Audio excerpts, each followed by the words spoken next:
All right, here at Wrigley Field, where the Cubs just officially announced Alex Bregman, Tina Nguyen with Fox Chicago. ESPN's Jesse Rogers here with you.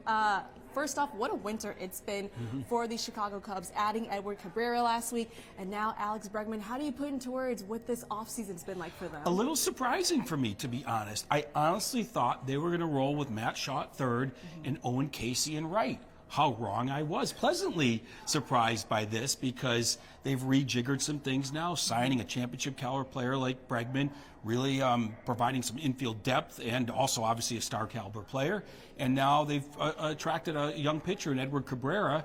Now they have to figure out right field, but Seiya Suzuki can go back out there. But I was actually pleasantly surprised by this offseason. Alex Bregman is the type of player that every team wants. He brings championship pedigree here, three-time All-Star, two-time World Series champion. He's played in the postseason 9 straight years. How does he elevate this lineup? You know, he just is able to connect with so many guys. So let's start with the intangibles, okay? One of the best at it. You know, he's like Kyle Schwarber-esque. And he can go to any group. He can go to the pitchers. He can go to the hitters. He just has that personality. Some guys are born with it. He's one of them. Now, he's got a great hit tool, they call, like the contact, his swing decisions, his ability to kind of change what he needs to be, especially at a place like Wrigley Field, I think will come in handy. Wind blowing in, wind blowing out, cold, warm. We know what the conditions are like there. So Bregman kind of fits all of that. The one question is, he's going to be 32 on opening day. Not old, but by the end of the contract, he'll be 37. So you hope that he stays healthy. He had some issues last year. They could always DH him a little bit. So he brings a ton to the table. Maybe not completely in his prime, but close enough. I was going to ask, you know, when it comes to his production, you know, are you concerned in terms of if he can keep that up? Because, yes, he did deal with injuries when he was in Boston with the Red Sox, and the age as well kind of plays a factor there. I think this is the reason the Cubs should keep all their infielders, including Matt Shaw and Nico Horner. Give Bregman a break. You can DH him. That's a big difference, playing the field and just DHing. Not saying every day. He's your third baseman. But what if he DH'd 1 to 2 times a week as he ages here in this thing, or even this season? So I'm a fan of keeping all those infielders, getting Bregman off his feet a little bit, and I think the production will stay. Don't have him play 160 games at third base, and I think the production will be there. You talk about him being able to relate to his teammates well. Were you shocked to find out that he can also speak some Spanish today?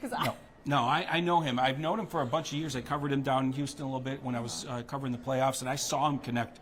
That's what I'm saying, with Latin players, with his whole team. Like, it didn't matter if you're a pitcher or hitter. He's got that ability. Every team needs at least one of those guys, and the Cubs have one. And the Cubs had one last year in Justin Turner, but they moved on from him. So Bregman takes that role, but he's also a frontline player. This front office often gets criticized a bit for kind of just sitting on the sidelines, but Bregman's contract is now the third largest in Cubs history here.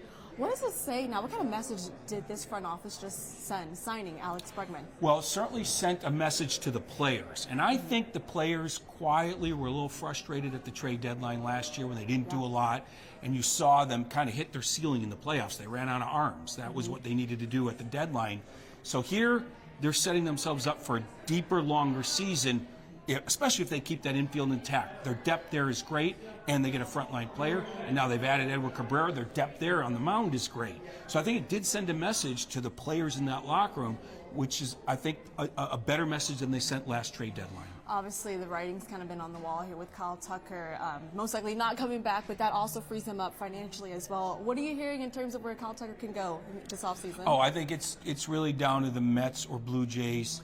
There's a chance that the Dodgers zoom in at the end, swoop in at the end, I guess you should say. My guess would still be the Blue Jays, with the Mets and Dodgers as the secondary targets, and that could happen at any moment. Jesse Rogers, thanks for the time. We appreciate it. You got it. Good seeing you.